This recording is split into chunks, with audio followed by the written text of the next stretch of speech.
Well, at long last, we've reached the end of the Crazy Taxi Trilogy. Now, a lot of people didn't even know there was a third one. Honestly, I'm surprised how many people missed it entirely. Unlike the other two Crazy Taxis, this one was not released on a Sega console. The Dreamcast had kinda kicked the bucket by this point. Rest in peace, you amazing, amazing console. So Crazy Taxi 3 was released on the original Xbox, and later did get a PC port as well. Not on Steam though. It was re-released in 2004 on a physical disc. Yeah! This is a PC game that wasn't on a digital storefront. And nowadays, it's abandonware. It never got re-released on the PC again, on any digital storefront ever. So, if you want to play it nowadays, you either gotta track down an original Xbox with a copy of this game, gotta download the game off Abandonware's website, and pray to God you can get it running, or you can just look at the link in my description that links you to a video showing off a fan remake. Your choice, by the way. As for me, I'll be going with the PC fan remake, as that is probably the only way you're gonna be able to play this game nowadays. So with that, let's buckle up and drive straight into Crazy Taxi 3 High Rollers.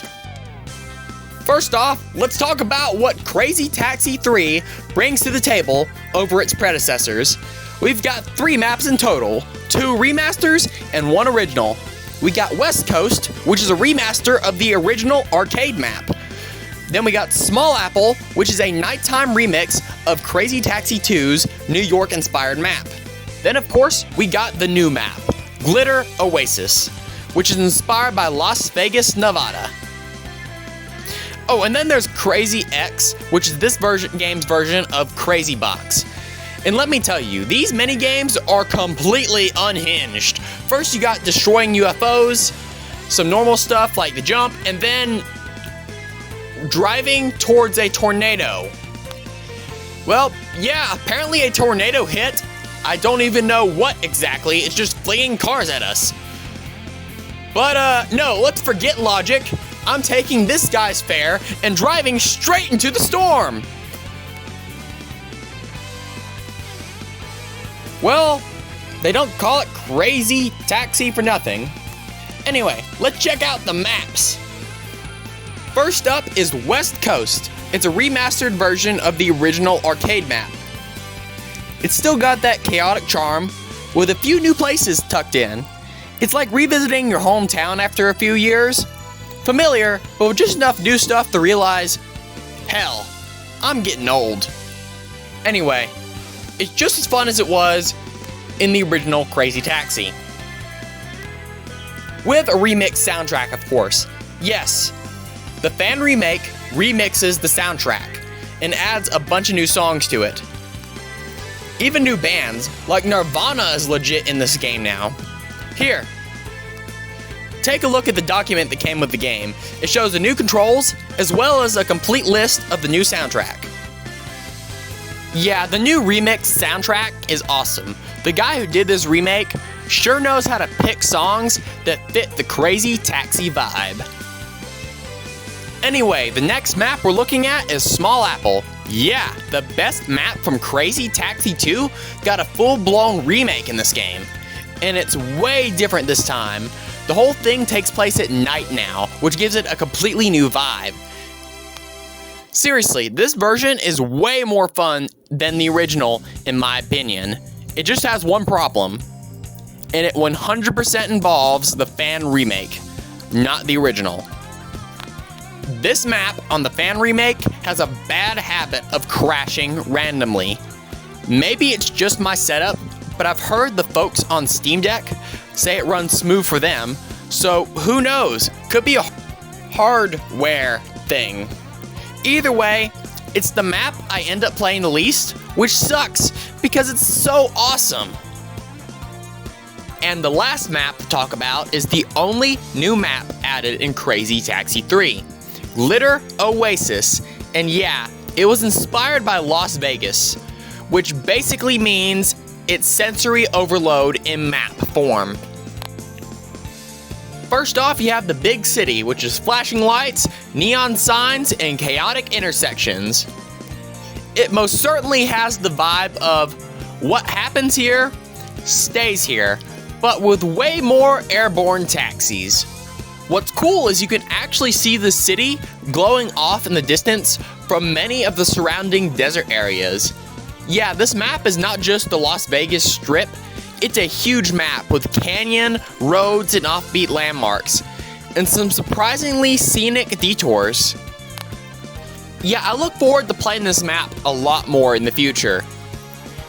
It's a great Crazy Taxi map, and I'm super excited to learn more about its shortcuts and inner workings. I would also like to mention that the Crazy Dash and Crazy Drift have been given a visual upgrade. And yeah, they're fire. Literally. Yeah, now when you hit those moves, literal fire blasts off the wheels of your taxi, like you're a drag racer. It's such a simple touch, but I think it's really awesome. Alright, so all of the previous taxi drivers return from the previous games. However, they're locked to their original maps until you unlock the ability to play as them in all the maps by doing the Crazy X mode. Yeah, I haven't done that yet, but I figured I'd mention that. As far as new characters goes, there's only 4. First up is Angel! Don't let the name fool you. This guy is anything but angelic. He's a full-time party animal who lives for adrenaline and chaos. He's the type to call up his buddies at 3 a.m. just to go dance on the beach with fireworks in a stolen boombox. Responsibility? He never met her. Angel runs purely on instinct and vibes. No planning, no consequences, just you only live once as a lifestyle and a motto. And why does he drive a taxi?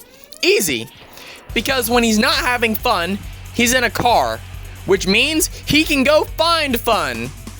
Anyway, that's his logic. Next up is Bixbite. The man, the myth, the blur, this dude is a full-on speed addict. But what sets him apart is how much he values his privacy.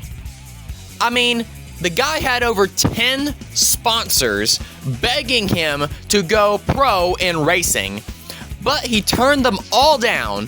Why? Because fame means cameras, and cameras mean no peace and privacy.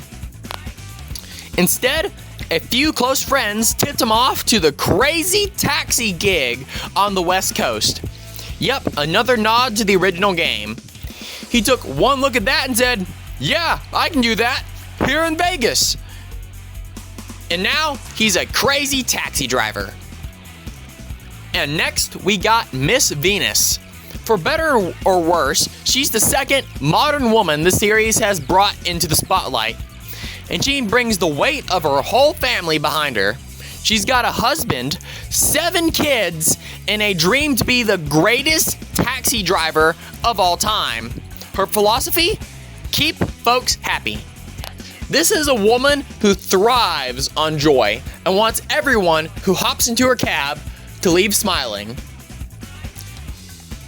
And last, and definitely the least friendly, we got Zach.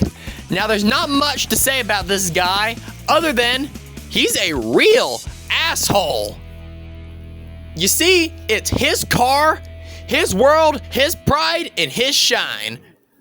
And to him, everything he does is perfect. If you disagree, you better buckle up, because he's gonna get in your face about it. And with that, I think I've covered everything this game has to offer. Oh yeah, I forgot to mention one thing. The headlights button.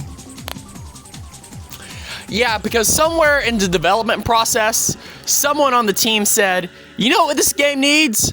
A headlight toggle. There is no gameplay benefit to this whatsoever. It's just a random button you can press to turn on and off your headlights. And with that, I think I've said everything that can be said about this game. It's sad, really. This was the last mainline Crazy Taxi game.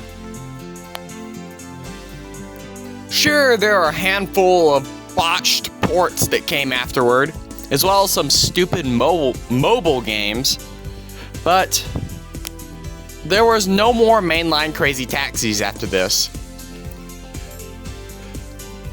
Which is sad, because these games are awesome. Just pure arcade fun, which is, I think, why they died off. Simply put, the arcades were already in steep decline and basically on life support by the time the first Crazy Taxi game dropped.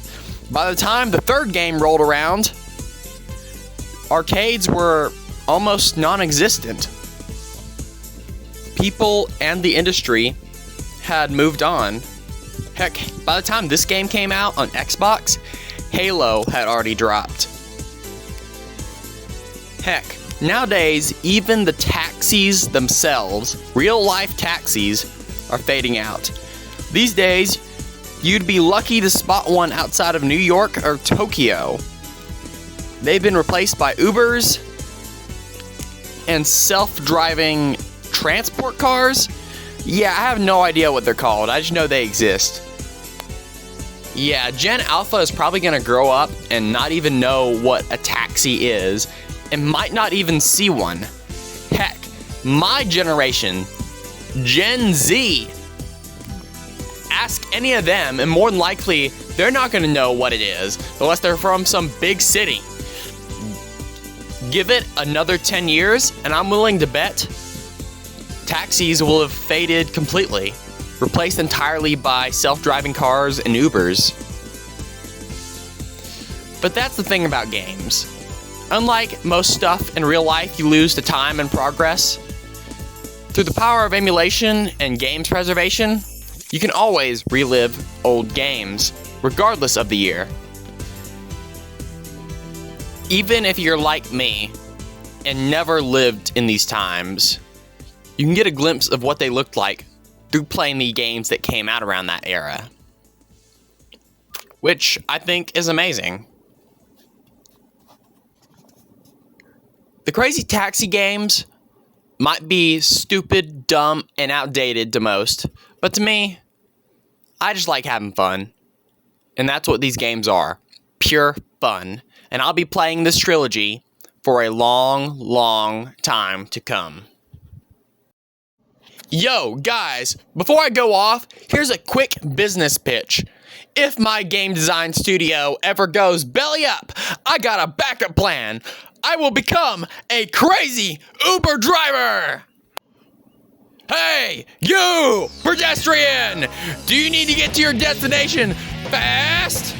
Do you not care about traffic laws, gravity, or basic mortality?